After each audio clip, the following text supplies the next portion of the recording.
Eve is the apple, Adam is the worm content. Where did that start? Let's see. I've been doing a lot of cast iron, and just little bits of printmaking now and again. Mostly cast iron.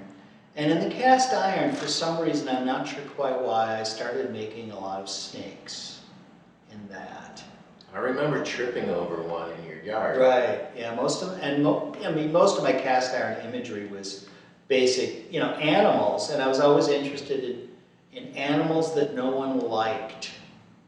So I gravitated towards squirrels, because no one likes squirrels. I'm not sure if I even like squirrels. So animals that making animals, unloved animals, and then I'm also doing some human imagery, in my prints. So, and I was doing some single prints, but at that time what I was doing was Xerox transfers. I was doing solvent transfers, so I could take an individual Xerox image and make larger images by, mosaic. Yes. In a mosaic fashion.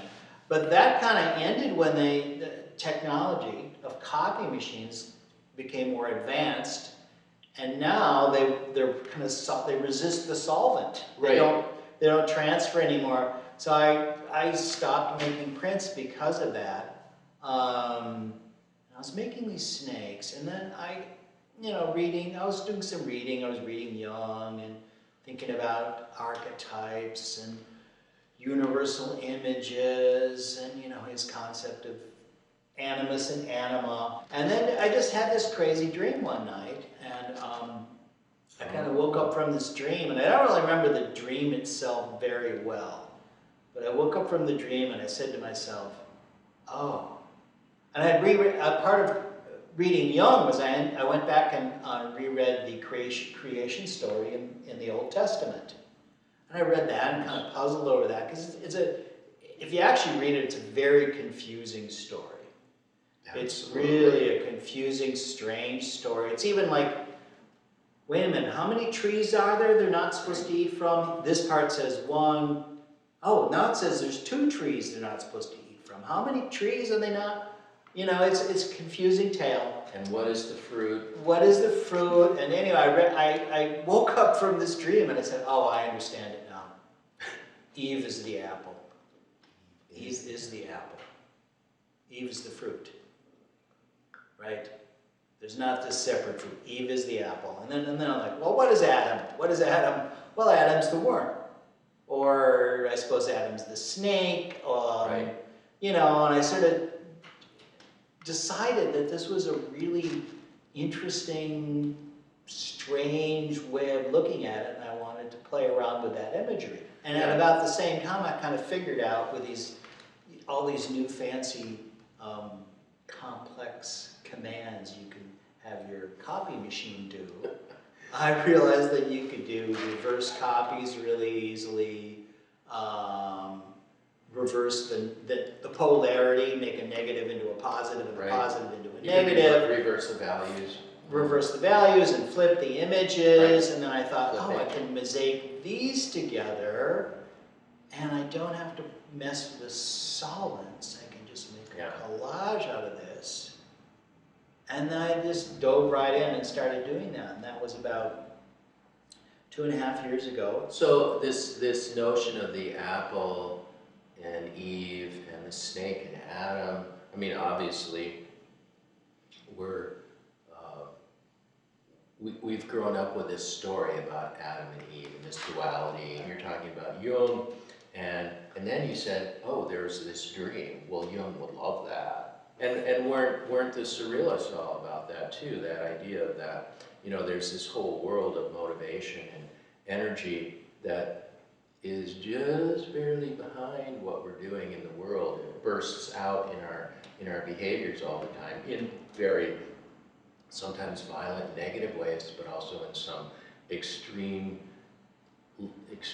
loving ways as well. And it sort of motivates us and animates us from within, so that, following that narrative, I guess if there's a question in there, where does that narrative, where do you expect that narrative to take us, or where did it take you? I mean, how did you, do you see it as narrative? Do you see it as just like experimental imagery, and then I'm gonna, maybe it'll make a narrative, maybe it won't. I don't know. Clear narrative, I don't really see happening. Yeah. I mean, I don't really have.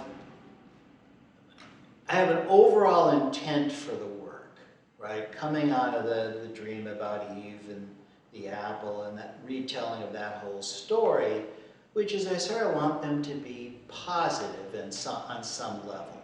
Trying to create positive imagery that's sort of, pro-sex, pro-nature, just a life-affirming kind of feeling, both in the colors and the designs. Just, our existence is so kind of magical and mysterious and wonderful that it's hard to get a handle on. So in some ways, the work is meditations on what it means to be a human and live on this planet and experience all the crazy things that you experience over a lifetime. You're not trying to create something necessarily that has a didactic meaning. It's more like we as artists, we are responding to the world and commenting on the world, but not necessarily trying to command it into existence. We're, as you say, sort of responding to the beauty that already exists, or the mystery,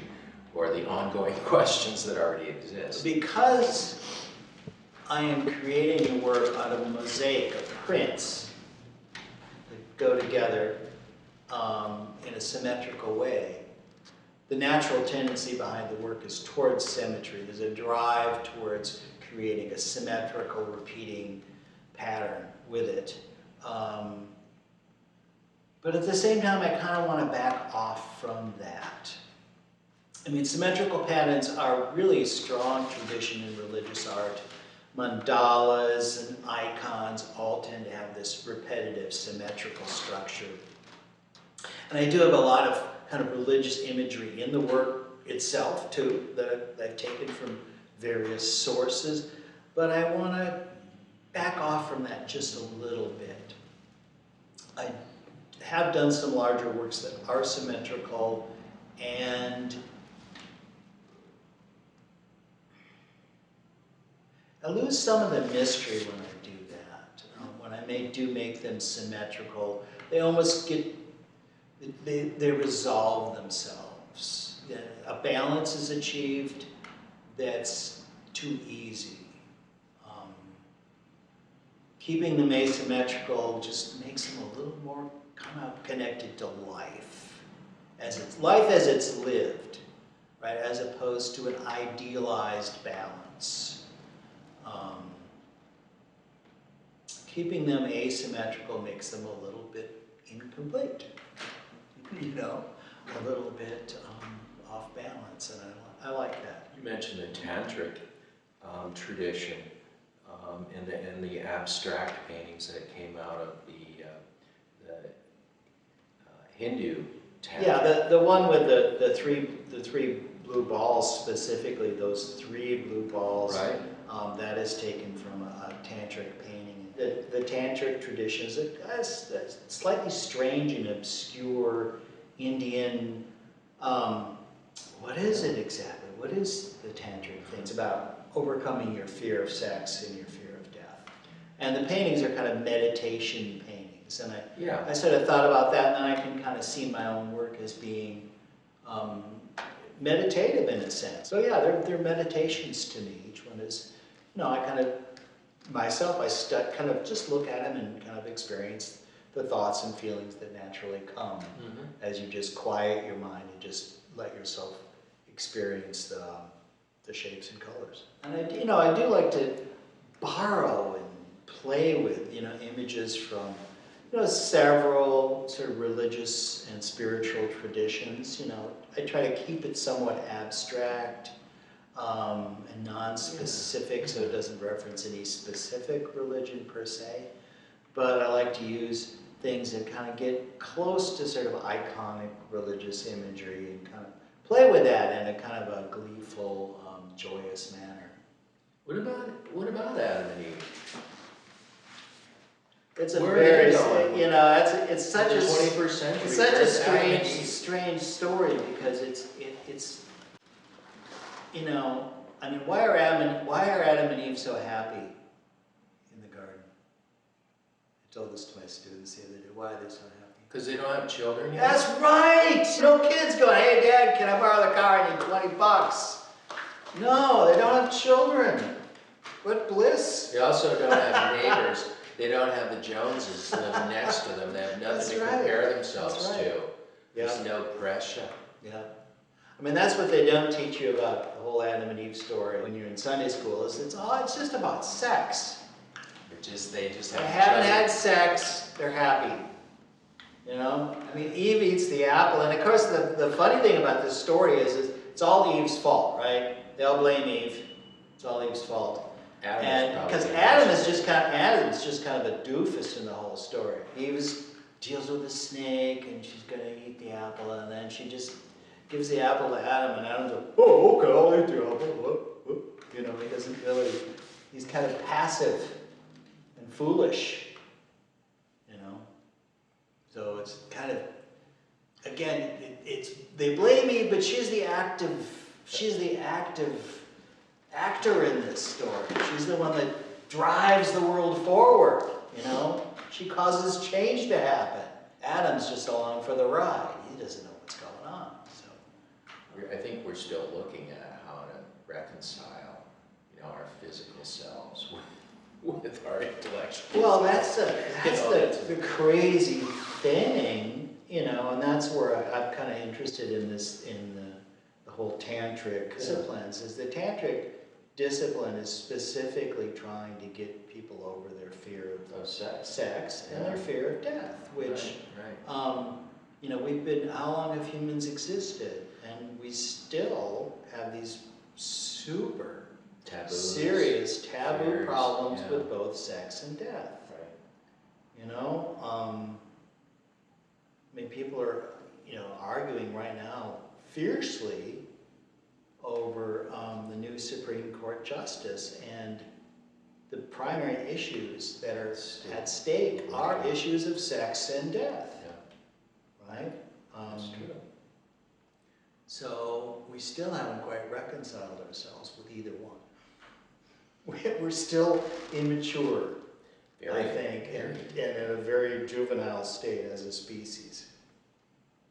And yet, will we mature? And yet we own the world somehow. Yeah, I know. How did that happen? I don't know. Well, maybe we should give it over to the owls. The what? The owls. You have owls. The owls, yes. You know why the owls are there? Because last year there was out at the cabin, there was a baby owl in this tree right above the cabin. And I got to watch this baby owl grow up. Oh.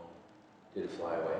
It did. After about 6 weeks, I got to watch it practice with its wings. It was beautiful. Oh, it was fascinating. And again, owls are just marvelous little bits of symbolism. Oh, they are. There's Athena and the owl, right? That's kind of, the owl is Athena's, the Greek goddesses. It's her animal self is the owl. You know, there are images of both sort of knowledge, wisdom, and then also they have a darker side where they're harbingers of doom and death.